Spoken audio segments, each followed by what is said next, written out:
Welcome to Three Count Commentaries. Now, today we're going to talk about Dark Side of the Ring, XPW. This is something, sometimes Dark Side of the Ring stumbles upon things that I don't know anything about. This is one of those things. And doing supplementary readings, it helped me a little bit, but I feel like doing supplementary readings on this show, to the extent that I usually do, would take me down a rabbit hole where this video would be 2 hours. Okay. But I am going to do supplementary readings because it is expected of me, and I have set a standard for myself and this channel, and I will meet that standard. Which means I'm definitely going to have to do some interviews, looking at some interviews that Rob Black has done, especially since he got out of prison. And I'm also going to talk a lot about, I wish I could go through the court case that was against him, because I really got triggered about that.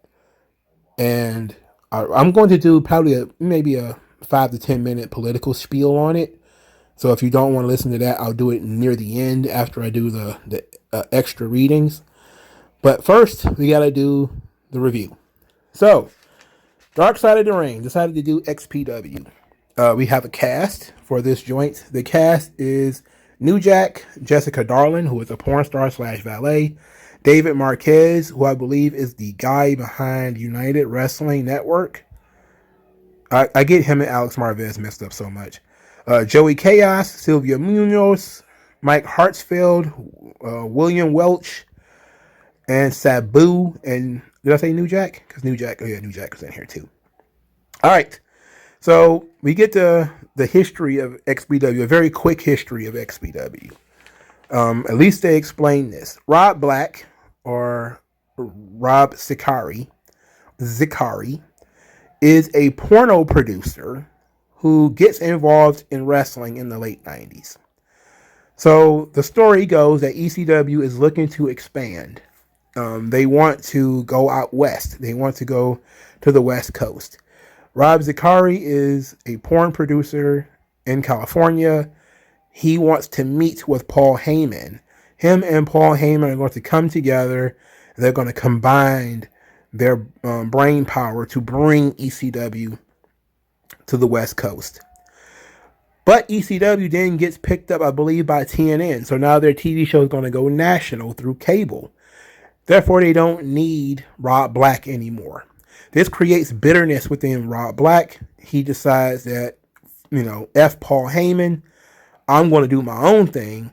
And so he starts to use his porn money to fund XPW, the wrestling promotion that he started to spite Paul Heyman. Now, considering I knew XPW existed, but I never knew about the heat between the owner of XPW and Paul Heyman. This is something that was new to me, especially since it was very weird, because it's almost as if ECW became the WWF. Like when ECW invaded the WWF and they had plants in the crowd doing all that stuff, XPW did that to them later. Like that was the wildest shit to me, because I don't watch deathmatch wrestling. I don't watch that garbage. So this kind of stuff is way left field. I'm cool with them doing episodes on this stuff because I had no idea about any of it. And this episode did get dark. It got pretty dark. So he's pissed off at Paul Heyman. He doesn't like Paul Heyman. He's going to tell Paul Heyman this, that, and the third. But he and his wife, Lizzie Borden, they're going to start running wrestling, shooting wrestling and porn in the same places. And this is where a lot of the players, like Sylvia Munoz and William Welch and all these guys are talking about how porn and wrestling are being shot in the same building. So like they're shooting porn over here where guys are jerking off, and they're doing really disgusting porn too. Real degenerate shit, like pissing on people and, the real violent XXX stuff. Like, I was always told, like, during my porn buying days, I'm old enough to have actually bought porn, that there was, X porn, which is you see stuff. And then there was like double X, where it was kind of bad. Then there's triple X, which is, gaping anal and spitting on people and smacking them and all this kind of extra stuff. So that's kind of how I always kept porn in my head. Like there's that real generic kind of porn where it's boyfriend and girlfriend making love on a camera, that kind of shit you might see on Pornhub.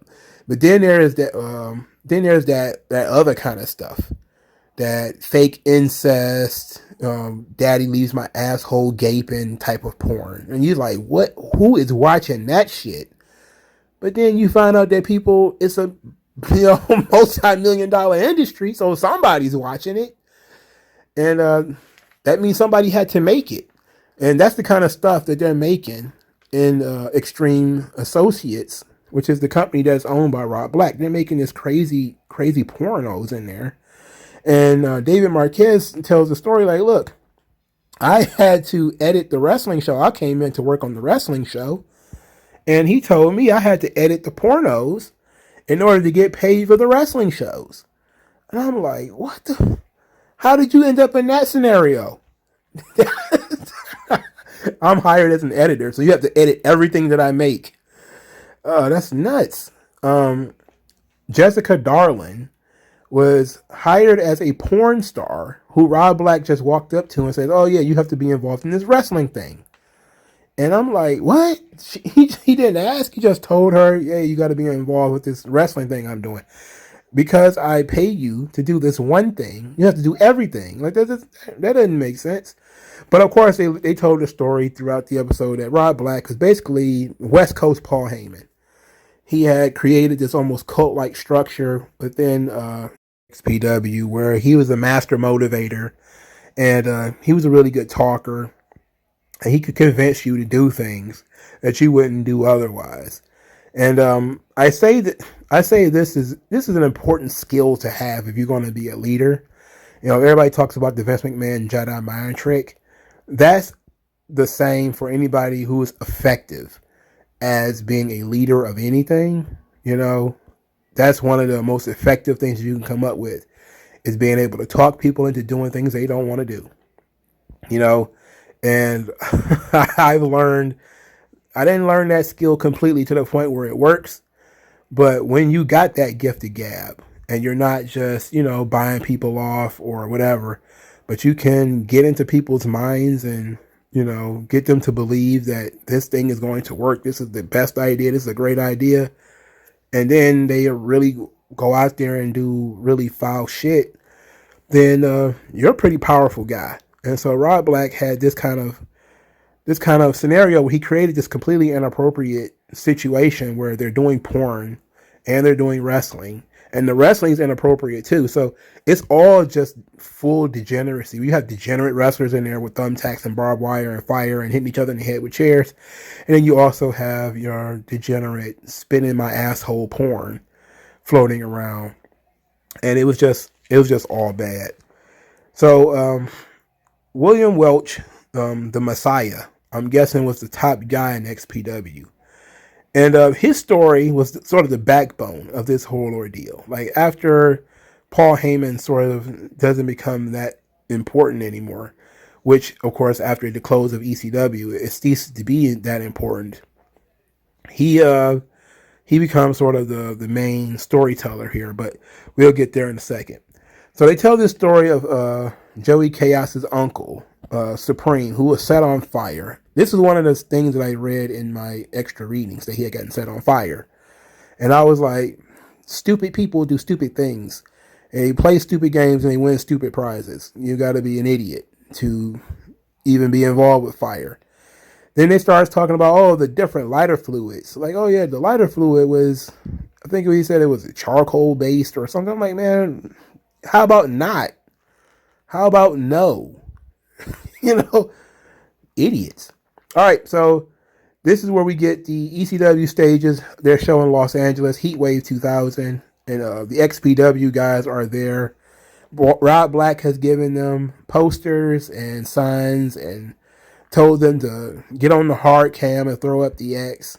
And they do all this stuff, and the ECW security carry them out. And then New Jack tells this story about XPW's ring crew being there. And ECW guys are beating the shit out of them. because they showed up to invade ECW and got beat up. And then Welch is like, wait a minute, where's Rob Black? He was supposed to be here. He put you up to it. He didn't show up, though. All right, so 2001, ECW goes out of business. And so Rob Black is like, he goes from fuck Paul Heyman to, oh, okay, well, Paul Heyman's gone. I'm going to hire all the ECW guys. And so XPW kind of has this resurgence where Terry Funk and Sabu and New Jack and Chris Candido and all these guys came in. Sabu was like, oh yeah, he was told it was going to be ECW on steroids, which that's exactly what it sounds like. New Jack was asked if he even cared about ECW going out of business. He said nope, he didn't. He had bills to pay. He didn't give a fuck about Paul, which is pretty honest. He also talked about Rob Black giving him free porn DVDs. He was taking boxes of porn, which no doubt he sold. Because why would you? What do you need that much porn for? Apparently, if you have more than, this is back in 2000, 2001, when porn DVDs was a thing. It takes forever for you to download porn in 2000. But he had like DVDs. He's no doubt making. He probably made more money selling porn that he got for free than he made wrestling at them shows. I can almost guarantee you that. So Luke Hawx, who I forgot was in this episode, he tells a story about Rob Black wanting the violence level to go up. And so there was a scene where he got hit with a chair. And he put his hands up to protect his head, which is what he was always trained to do. It didn't make sense for you to do that. You're a human being. Then he says that Rob Black, who knew nothing about wrestling, who was just basically the money man, and this says a lot. We're going to talk about this too. This video will probably be very long. I'm sorry. But he doesn't know anything about wrestling. And he thinks that chair shots to the head can be done and should be done without protecting yourself. And so he goes to Luke Hawx and he tells him, he cusses him out for putting his hands up. This is XPW. You don't do that. And so he creates this scenario where these guys chain Luke Hawx's arms apart. And then this Supreme guy bashes him in the head with a chair, unprotected, several times in the head. And it was frightening to watch. It was horrifying to watch. Now, maybe when this happened, let's say it happened in 2000. If it happened in 2000, I probably would have been 16, maybe 17. Probably would have thought this was cool. Why? Because I just did see this with Foley and Rock, right? When Rock bashed him in the head a bunch of times with the chair. It wasn't, if I was 16, it probably wouldn't have been that big of a deal. But here I am, mid-30s, yet that's not cool. And he's telling this story about how he was, bleeding from the head and bleeding from the mouth, and he felt like his skull was cracked. And he said this was Rob Black punishing him for putting his hand up and sort of embarrassing XPW by not taking the chair shot to the head.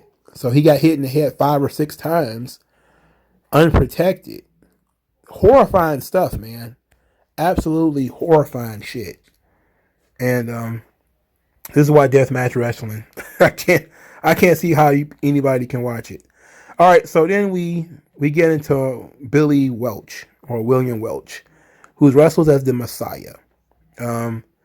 They told the story earlier about how he got the name. I didn't write it down because I didn't think he was going to be that important.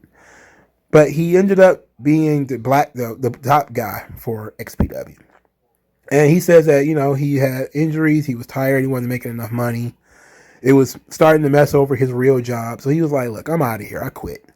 He took the titles to Rob Black and said, look, man, I'm done. So then Rob Black told him, well, if you're done, then I'm done. I'm going to shut the promotion down. And Welch was like, wait a minute, what? And he was like, yeah, I'm done. If you're done, I'm done. I close up shop. And Welch kind of was in a bad situation. He's like, okay, well, if I quit and Rob Black shuts down the business, what about everybody else?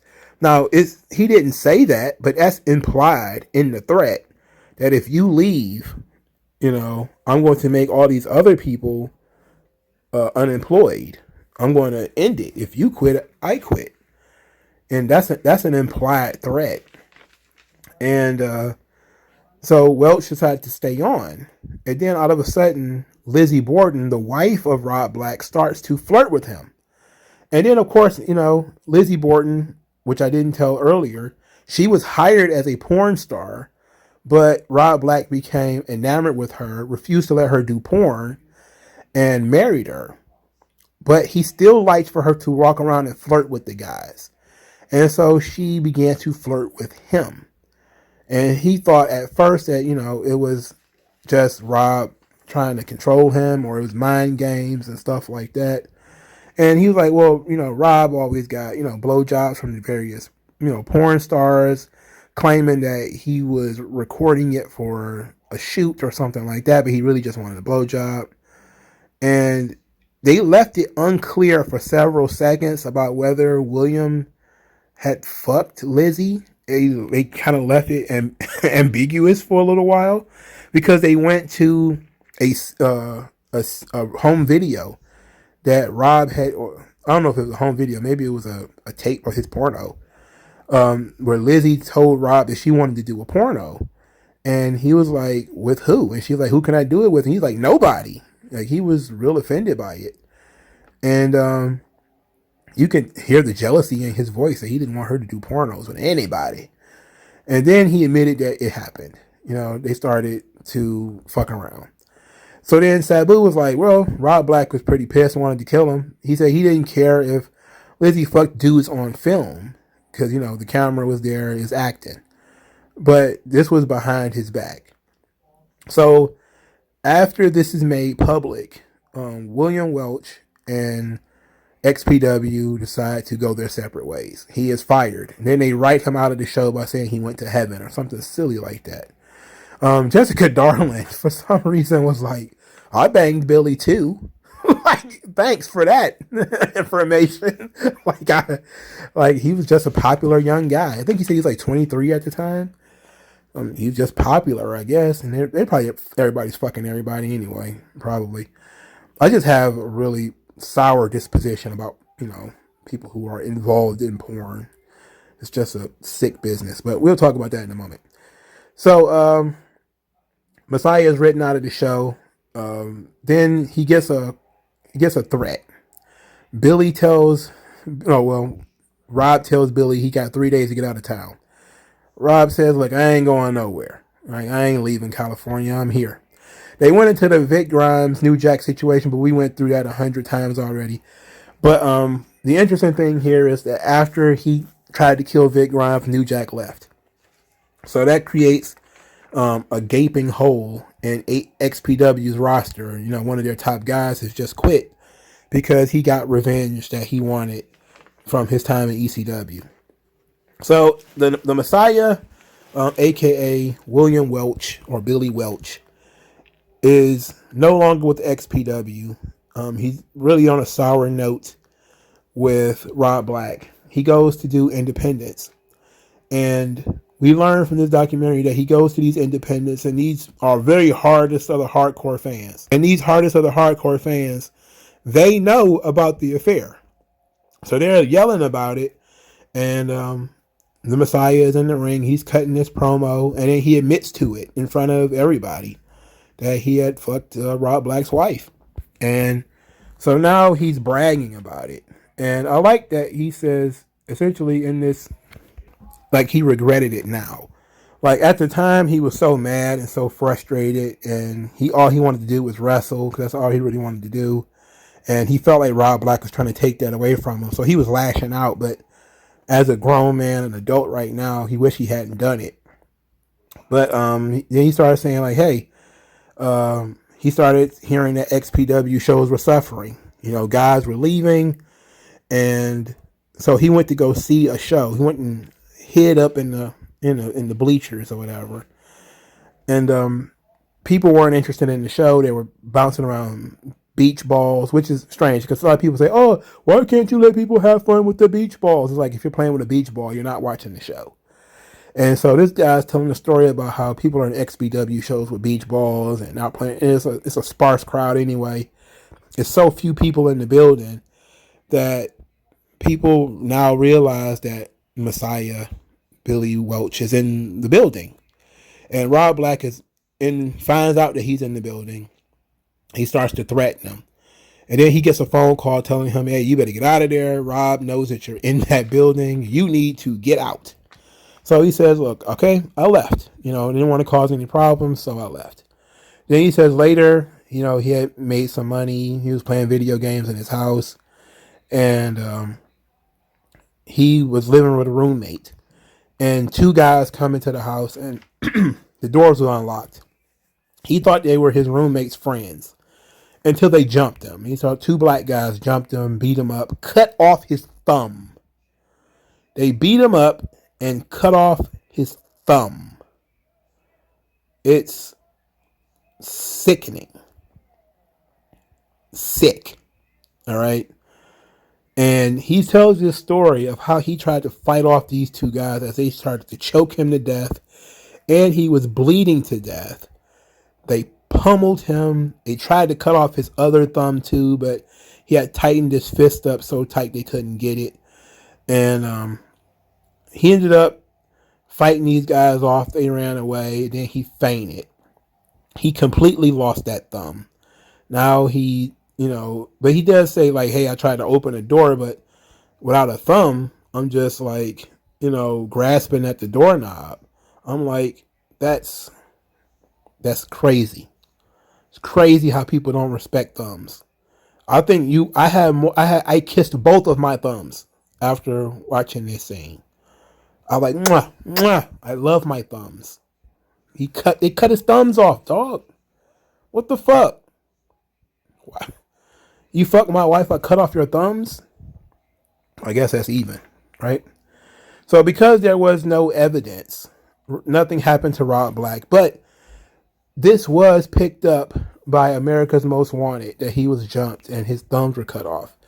Now it's on national news that this wrestler had gotten beat up in his house and his thumb cut off.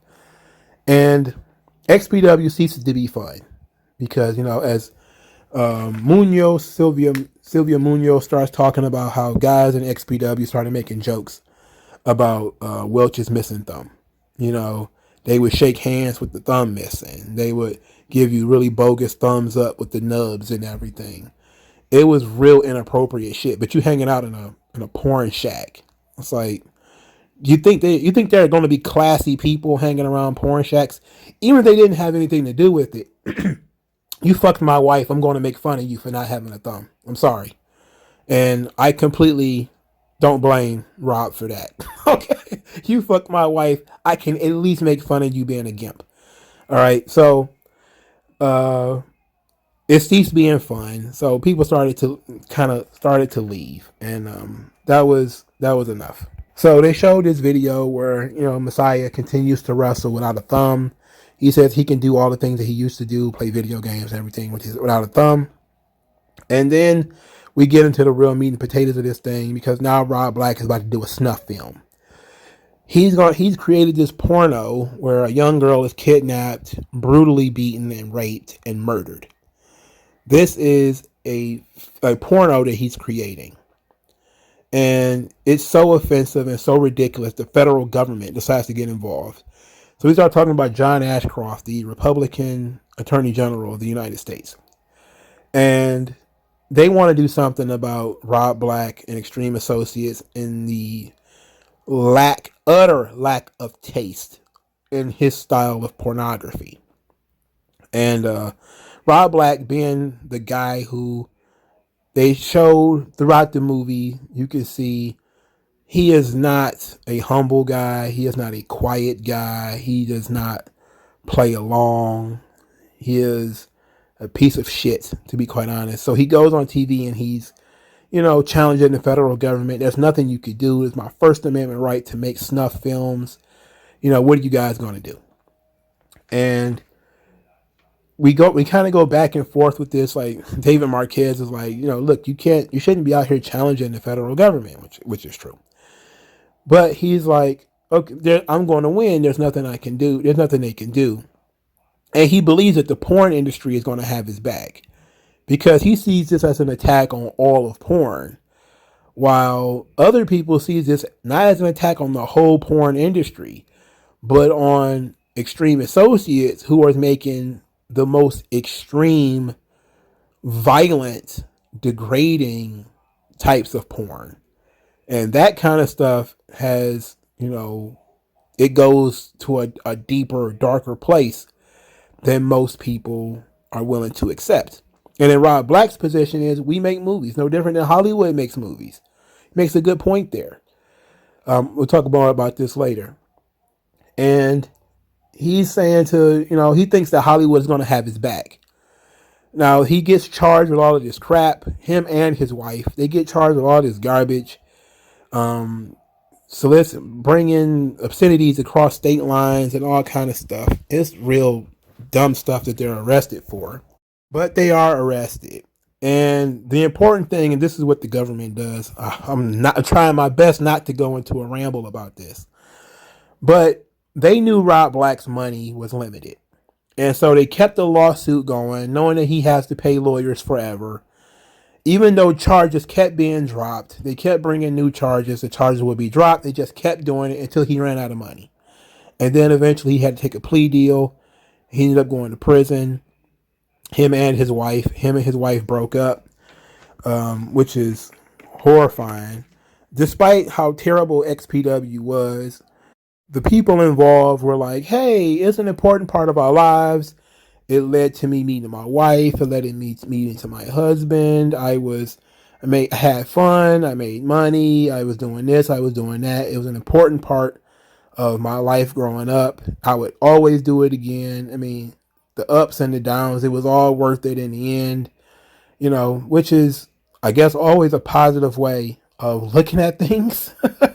It's almost always positive to not live with regrets. But I'm not surprised also because people look, despite the fact that they look back on it and say, man, that was stupid. We were hitting each other in the head with chairs and lighting each other on fire and barbed wire, and these guys were jerking off in the back, and some guy's pissing on some girl back there, and I'm talking to this guy and he's jerking off like, hey, I'm just trying to stay hard for my scene. And everybody thinks it's just this is just normal shit that takes place in the world. It ain't though, But I'm not surprised that they want to continue. They would do it again if they could, because I think it was fun. It was just something that couldn't last forever. And I'm pretty sure some of them wish it might have lasted longer than it did. All right. The show really taught me a lot. It gave me a lot to go off of when it comes to doing independent readings. So let's get into that. All right. So the extra reading I found is an article that Rob Black, he's talking to, I believe, AVN Insider. It is from what year? I don't see a year, but I think it's some kind of porn website. And he's talking about the case. And the case, interests me a lot more than, if this story had been about XPW going to war with ECW, I definitely would be more interested in looking into that. But the porn case is very interesting to me. What's more interesting to me is his reaction to this stuff. Where he says, this was what AVN says, I read a lot about this, and the U.S. attorney has said, quote, we're just going after the most egregious kinds of material. Rob Black then responds, okay, let me ask you a question. Where does it stop? Where does it stop? And can you honestly sit there as a reviewer of AVN and say my stuff is the most egregious? AVN says, oh, absolutely, and laughs. Black, you can say my stuff is the most egregious? AVN says, I love your stuff, you know that. And Black says, but the most egregious. We're talking about one fucking movie. We're talking about forced entry. And people like to go, oh, it's a rape movie.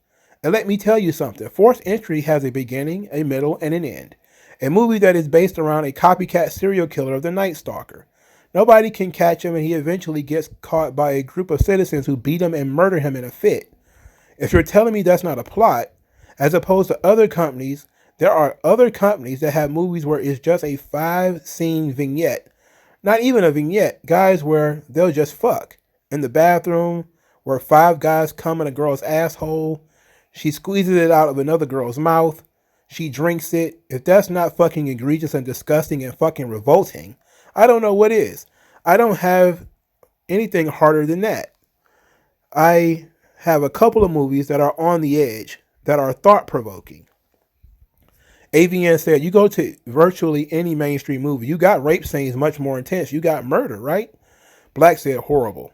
Horrible. AVN, let me ask you, were you indicating a few minutes ago that in your defense, you're not going to present a comparative type argument? Black says, oh no. What our defense is that they're movies, comparative. I don't want to be compared to the other porn in the business. The comparative is, let's be a comparative of what your local Tower records, such as I Spit on Your Grave, which is a cult classic. Some people are educated enough. Some people are overly educated. Some people never heard of the Marquis de Sade. You can go into any store and grab the Days of Sodom. You can go to Borders as a 15-year-old kid and purchase this book. And this book is about dignitaries that basically kidnap a bunch of underage girls, boys and girls, hold them hostage in a house and perform unthinkable sex acts with them, make them eat feces, drink urine, and at the end they have sex with them while cutting off their body parts. That is a book. That is a classic, okay? That is a book. They made that into a fucking movie. Acclaimed Italian director Pier Paolo Pasolini made that into a movie, which is somewhat simulated. But I'll tell you, there's nothing more. I find him disgusting. I'm not going to say obscene. Disgusting. That makes my head turn. When, as the banquet scene unfolds in this movie, where the butlers wheel out a giant seeping buffet of shit and everybody eats the shit, that is fucking comparable. That is a movie that people will say, oh, you got to see it.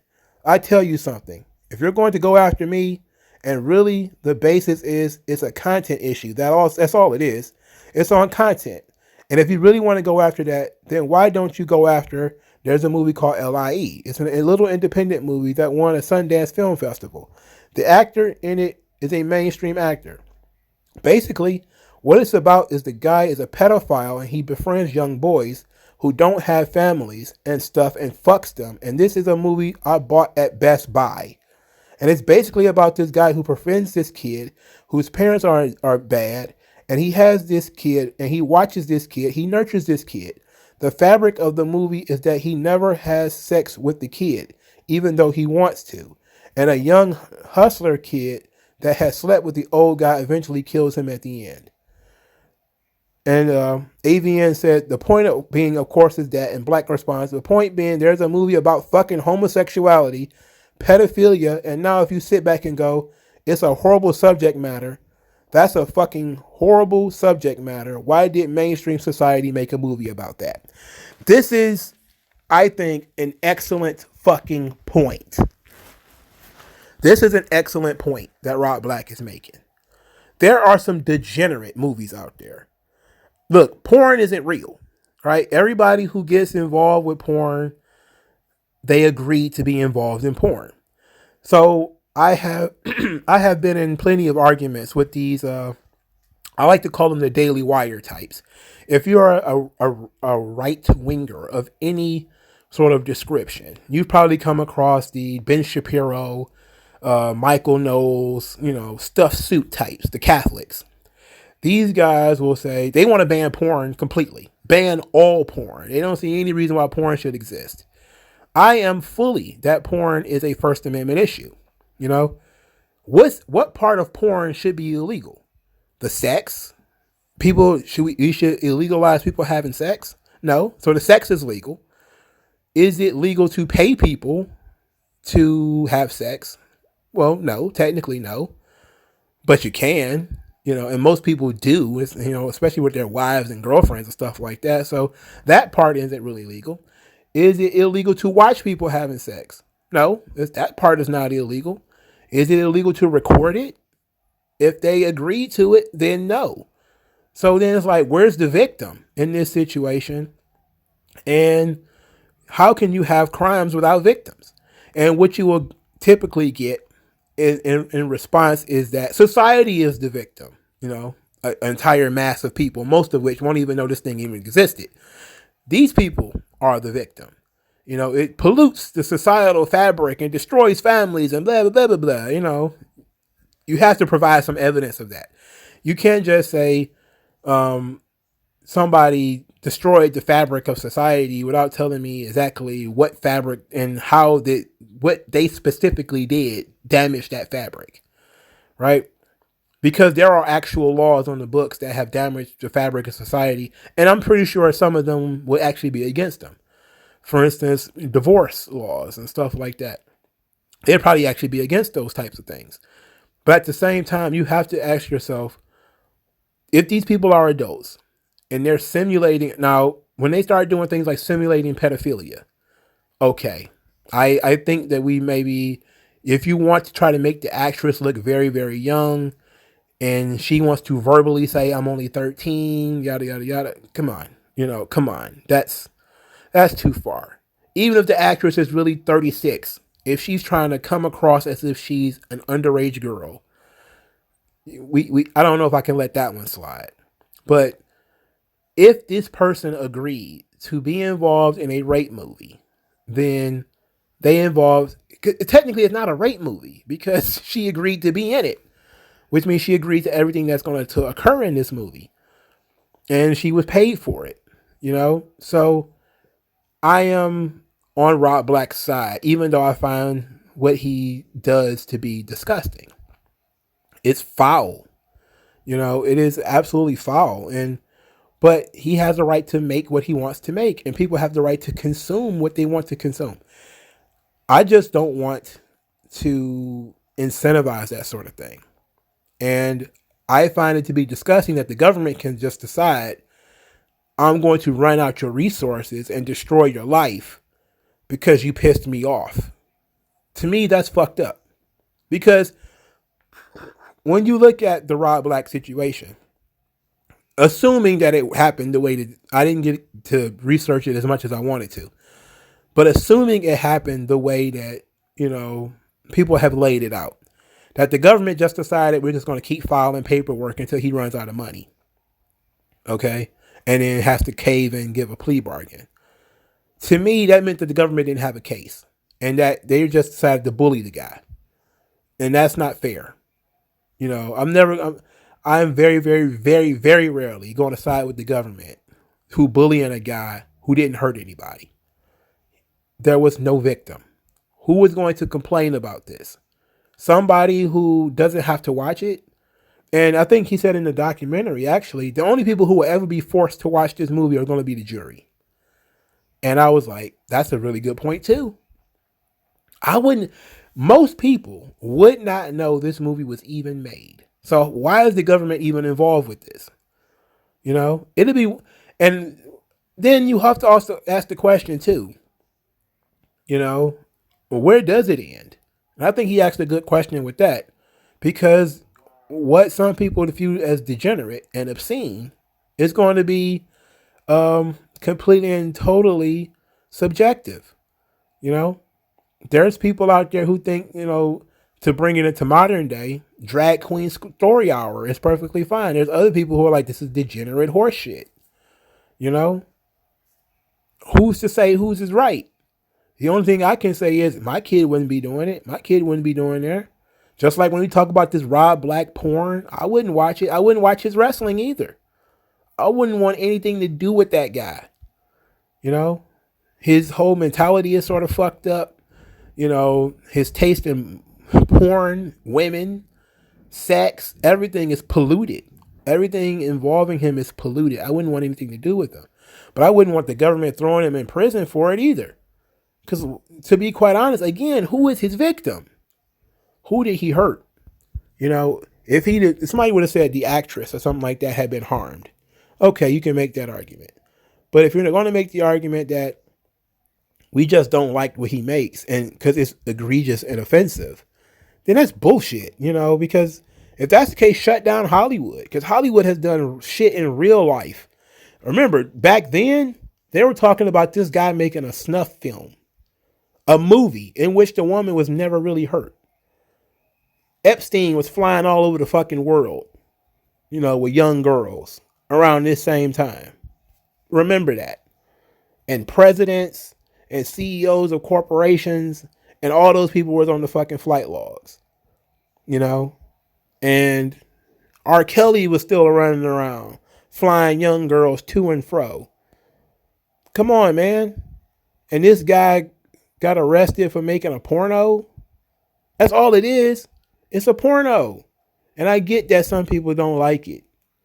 But at the end of the day, the girl didn't complain. None of the guys complained. The people buying it didn't complain. Where did the complaint come from? The complaint comes from people who don't like it. And it's cool for you not to like it.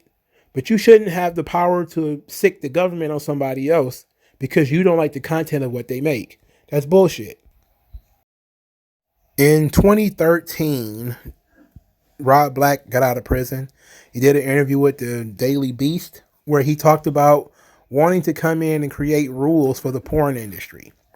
Now, this is an interesting article here, because it's Rob Black hitting back at the porn industry.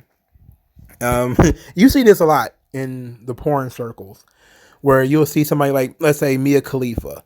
They pretty much get run out of porn for whatever reason, and then all of a sudden I was taken advantage of. I was never paid. It's a horrible business. People with mental illness, people who are drugs and alcohol, all that kind of stuff, and it's terrible. And I never want anything to do with it ever again. While I'm wearing my spaghetti strap shirt, with my titties out, because I still have my fake tits in, and I still go by the porn name that I had before, yada, yada, yada, but it was such a horrible thing, give me money. You see that kind of shit all the time, and plus, there's no clean side to porn. Porn is gross, right? I mean, it is what it is, but it should not be illegal, because I can't think of a part of this where that should be illegal, right? So that's because it's gross doesn't mean it's bad, though. Let's put it like that, because there's a lot of gross shit that can not be so bad. But this is what Rob Black got into a conversation with the Daily Beast about changing the porn industry and the need for the porn industry to change. So the Daily Beast says, before you were challenging John Ashcroft. Now you seem angry at the porn industry that you say you love. And I think this first sentence is very telling. Rob Black says, because they are John Ashcroft. That's a good quote. He says, it was about rights. And we are now dealing with a business that we are being assaulted from people who are trying to take away our rights. And we are defending it with no defense. And the defense we have are lies. So I am coming in and saying I have a better defense. How about if you stop X, Y, and Z, and then the powers that be can't come after you? This is about what I was preached to get into the business. We had a set of rules. Now, every generation, we push those limits. But at some point, you have to have limits to push. If you push those limits, be prepared to feel the wrath of the government, and you better be able to defend it. So I can fight our own business by saying, guys, you are doing this wrong. If you are saying you care about the performer safety, then the agents wouldn't own escorting websites. They didn't have that in my era. All right. So he's talking about changing the porn industry and, wanting to add some safeguards and different things like that. And people are like, what are you doing? Like, you're a hypocrite. look at what you're doing, sir. You're trying to create rules on an industry while you were trying to eschew those rules. But, he's saying that you guys didn't protect me, so fuck you, I'm going to do what I want. So then Daily Beast says, but weren't you the one pushing the envelope, doing the things that weren't allowed before you were busted? And Rob Black says, yeah, but what are the rules? Who decides those rules? And then the Daily Beast posts the Cambria list, which I clicked it and went to a dead link. It says, no, named after the lawyer who created it, springs to mind as one of the things that if you film this, you would get indicted. So this is an interesting piece here. I want to know what's on this Cambria list. So I'm definitely going to look this up right now. This is going to be live. This is live, folks. This is says, and this is from. Let's not use Wikipedia. How about that? Even though that would be very fast. See, 2001. This is from PBS. No thanks. On January 18th, 2001, Adult Video News reported on the so-called Cambria list. Paul Cambria, a longtime attorney for the porn industry, was involved in the list preparation. The list is controversial within the industry and interpretations differ on how it's meant to be applied. Some in the industry say it represents guidelines for box covers of adult videos, not for the sex acts they depict. Nevertheless, there is a wide agreement that the Cambria list shows how the adult industry is seeking to be more careful, fearing a potential crackdown on pornography by the Bush administration. So it says the Cambria list, box cover guidelines, movie production guidelines, do not include any of the following. No shots with the appearance of pain or degradation. No facials. Body shots are okay if the shot is not nasty. No bukkake. No spitting or saliva mouth to mouth. No food used as sex objects. No peeing unless in a natural setting, i.e. field or roadside. No coffins. No blindfolds. No wax dripping. No two dicks in near one mouth. No shot of stretching pussy, no fisting, no squirting, no bondage type toys or gear unless very light, no girls sharing same dildo in mouth or pussy. Toys are okay if shot is not nasty. No hands from two different people fingering the same girl. No male penetration. No transsexuals. No bisex. No degrading dialogue, e.g. suck this cock, bitch, while slapping her face with a penis. No menstruation topics. No incest topics. No forced sex, rape themes. No black men, white women themes. All of that. Pornhub breaks all of those rules every 10 minutes. I mean, Pornhub is a den of iniquity. I love it so much. In any event, it says, here's what Rob Black had to say about the Cambria list. Everybody was breaking those rules in the business. There were rules about interracial. There were rules about transsexual sex. There were rules about gay. Everybody broke those rules. Everybody broke those rules. And to be quite honest, he is correct. You know, there have always been the you can't go too far thing. And then people go overboard. I'm going to say this and people are going to think like this is so strange, but hear me out. It's like Jackie Robinson, right? Like no black player had ever played in Major League Baseball until he did it, right? And it takes one person to do it. And then it becomes okay and it becomes pretty normal. Over time, you have more black players and more Hispanics and Asians and stuff like that. And it just becomes a norm. And porn is the same way. When they first started making porn, it was rejected. In every society, porn is almost always rejected. It's pornographic pictures, even if it's just drawings and things like that. Again, what we consider porn, some people may have not considered it porn. For instance, pictures of naked men with their penises and stuff like that. That's art. You know, it wasn't considered to be sexual or sexualized.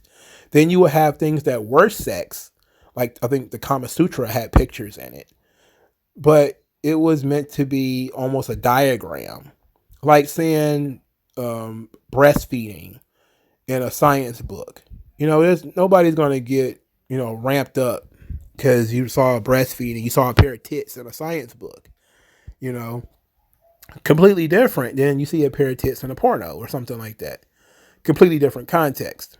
And there's different ways of shooting it to make it less sexy. In any event, once you cross that threshold, there has to be a threshold there. Meaning you do have to have some set of rules before people can break those rules and push the industry forward. And I don't know where he's going with this, so let's finish this statement.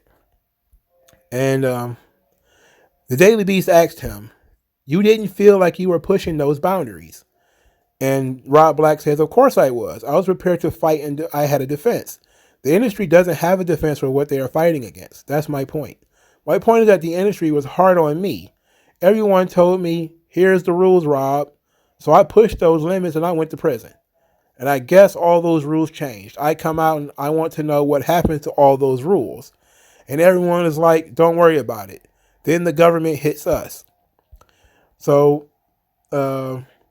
let's continue until I find something that's worth, I can catch on here. I'm trying to really figure out his point.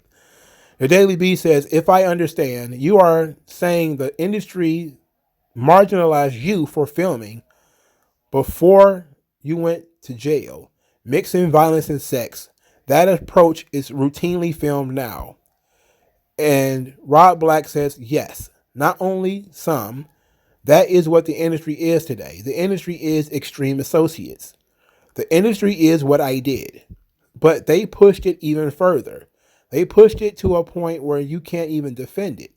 Because what I did was a fantasy. I was able to preach it as a movie. It is a guy in a costume. Now you have companies that do in the guise of BDSM. You put a girl on a dog chain and chain her to a wall and then keep her there for 2 days and take a cattle prod and electrocute her and do all this under the guise of a documentary.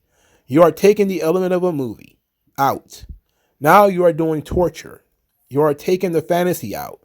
Now all of a sudden it's, let's really do this under the guise of BDSM. My business is under siege because people say you are not safe. And so we have condom laws. If you are going to defend our business and live in a glass house, you have to be prepared for the glass house to be shattered. We need to clean the business up.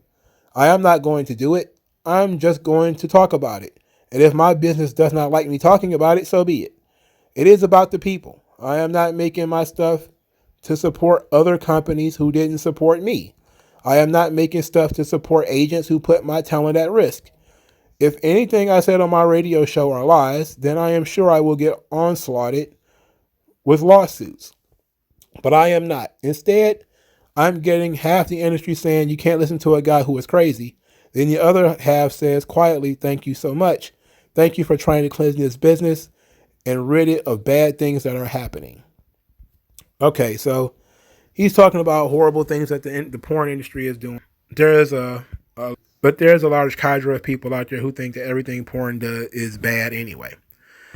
It's very difficult to argue against the porn thing because despite the fact that, it's for adults, it's entertainment for adults, it can be quite degenerate, quite disgusting. And you have to, say, would you participate in that? No. Would you watch it? No. Do you like it? No. But at the same time, what right do I have to dictate to other people what they should be doing, what they should enjoy? And I think that a lot of this, him wanting to come up with rules and all that kind of stuff it's just bitterness, man. It's just, fuck the industry. They didn't support me. So fuck them. But he does also have a point that porno movies used to be movies. When I was a kid, when I used to steal pornos from like my granddad or my uncle and stuff like that, they were legitimate porno movies. Now it is just scenes. Somebody, mid thrust, as soon as you press play on the thing. There's no talking, there's no characters, there's no nothing. And some people want it that way. To some people it's better that way because actresses, the porn stars can't talk. They're terrible actors, But that's depending on where you want to go with it. It's all up to you. It's all a matter of taste, and I'm okay with it either way. But there were a lot of sexualized scenes, and you see it in movies today. There's a lot of TV shows right now that are like 80-90% sex. Like a lot of the shows like Power and what's that new one? My brother was watching it. Oh shit. What's it called? BMF? I read the book about BMF, like the real book. And I didn't see people having sex every 10 minutes in that book. But the TV show, that's all it is. It's like titties flopping all over the place. And this is the kind of stuff that 20 years ago people would have tried to ban. It would have been on HBO and Cinemax. But now it's stars, I believe. But I've seen sex scenes on television with titties, like TNT. Like I was shocked the other day to be watching a Chucky TV show and they're using the word fuck on USA Network right after Monday Night Raw. I'm like, what is going on here? It's like the standards are constantly changing. Like it's almost as if, we completely don't have obscenity laws, which is, fine because that's freedom. But, there are people out there who want to change that, who want to be able to arrest you just for making porn or arrest you just because they don't like the industry that you work in. And I don't necessarily agree with that. I think Rob Black is an interesting situation. I think they wanted the government rather wanted to punish him for daring to challenge them, for saying there's nothing you can do because we got the First Amendment. They're like, okay, well, we'll find something. We'll find something to do. We'll make you broke, and then you'll go to prison, likely for something you never should have gone to prison for. And that bothers me. The whole porn thing. It's either here nor there with me. Depends on what day I am pretty consistent in the fact that porn should exist and that people who like it should be able to get access to it. And I don't see anything wrong with enjoying porn or watching it, but I do find what Rob Black does to be completely and totally disgusting and degenerate. And I also think that the wrestling he produced was disgusting and degenerate, and it had nothing to do with real wrestling, just like, hardcore silly pornos have nothing to do with sex. It may start out with a sex base, but porn gets to the point where it's not even about sex anymore. It's about ridiculous stunts like swallowing nut that comes out of cups and stuff like that. It's not about sex anymore. It's not about romance. It's not about, anything to that effect. It's not sexy. It's trashy. It's garbage. It's gross. And you can take anything and make it garbage and gross. That's just kind of how the world works. There's always going to be people, like he said, looking to push it to the next level. But I think the consumer is the one who is going to tell the story of when you've gone too far. I think the consumer is definitely going to be the right one to be able to decide when you've gone too far. They're going to be able to look at you and say, you know what, I can't get with this, and you're going to have to stop making it, or people are going to have to pay. Maybe they want to pay a premium for it. Like he talked about the movie that, he was attacked for, that essentially he only sold it in tape form and it was on a premium site. So you had to really be into it to be able to buy it, and even get it. I didn't see anything wrong with that. If listening at the content, I was like, yeah, it's absolutely disturbing. I don't want to see that. I don't find that to be sexy.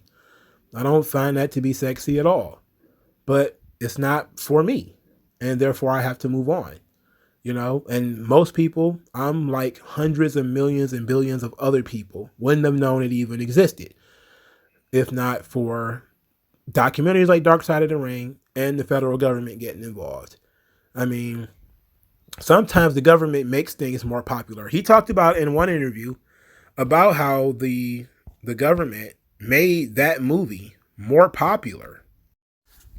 This is in the AVN article. He says, AVN asked him, has the indictment and the publicity from it helped or hurt Extreme business-wise?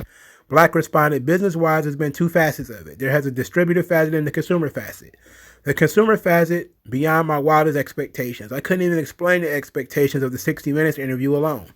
In a span of, I think, 4 hours, we're talking 250,000, 300,000, 400,000 hits on extremeassociates.com, and the orders have been through the roof. It's never been better for the awareness of the business itself. AVN says, have the orders of the indicated titles gone through the roof?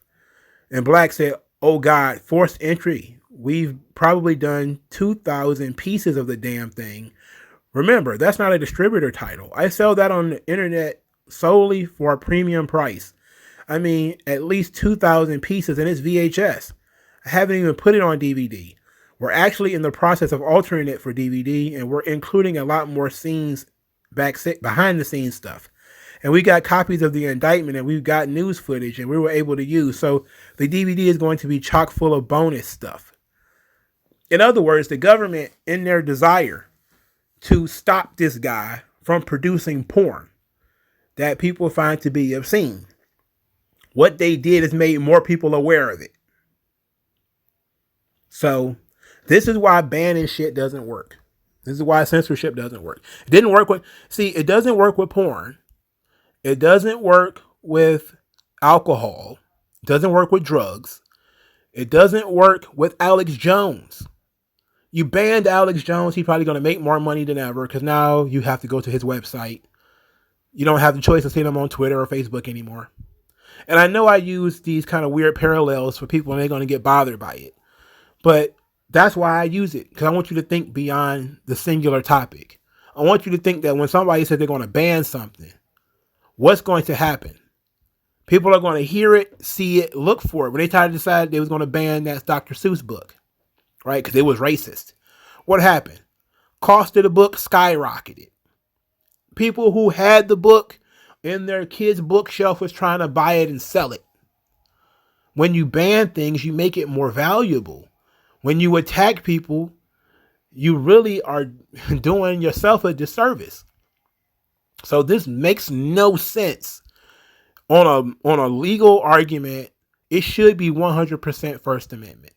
On a moral argument, you can say that he's morally disgusting and you think he's a reprobate, he's an evil person or whatever. That's perfectly fine. Financially, you made him fucking rich. Now, you ended up killing his entire empire through the legal system. But if he'd have beat that case, he'd have just made more movies. He'd have made more of them because now people would have known that he can do it. But guess what? You also turned the entire industry into that. Because after he went down, other people came in to fill the void. They're going to learn what he did, and then they're going to learn from his mistakes. So the government, to be quite honest, could have made the porn industry worse. Instead of making the porn industry better by saying this guy's a fucking degenerate, don't be like him, they said he's so degenerate, he's so disgusting, we're going to try to take him down. So then they took him down, but you created a vacuum, and now a bunch of other people are trying to fill that vacuum. There that go. Government does not work. All right. Dark Side of the Ring was pretty good. I would have liked for them to talk more in depth about some of these things. I feel like this XPW thing could have been something they could have split into 2 or 3 episodes. They could have talked a little bit more about the wrestling, not just the match quality, but some of the more absurd things that they were doing. I would have liked to learn more about that without actually having to watch the product. And I also think they should have talked more about the porn, not the porn side, but the porn case. Talk to some lawyers, the legal standards, what all this kind of stuff meant. I think there could be a complete total documentary done on Rod Black and how the government targeted him and ended up destroying his life. There's a lot of meat on that bone. And, that could have been a fun thing to do. But we see that, porn is a favorite punching bag of both, Democrats and Republicans, but for different reasons. It's what some people call the bootleg theory, or what some people call Baptists and bootleggers, where Baptists and bootleggers want liquor banned for the same reason, but bootleggers want liquor banned so that they can make money selling liquor illegally, and the cost of liquor will go up. Baptists want it banned because they feel like being drunk is a sin. So they work together to ban things. You'll see this. Porn is a big one because you will see the Christian right, the moral authority, all those guys from the 80s. They hooked up with the feminists in the early 90s, Angela Dorkin, and they worked together to try to ban porn. They wanted to ban porn for different reasons. Christians find porn to be offensive. They find it reprehensible. That's why they wanted to ban porn. Angela Dorkin felt like porn was damaging to women. It put women in situations where they were always submissive, where sometimes, they were degraded, even though they wanted to be, and they asked for it and they were paid for it. That kind of thing. You see that shit all the time. But I'm rambling too long. Thank you guys for listening. Like this video, share this video, subscribe to the channel, donate to the channel. Thank you guys for your time.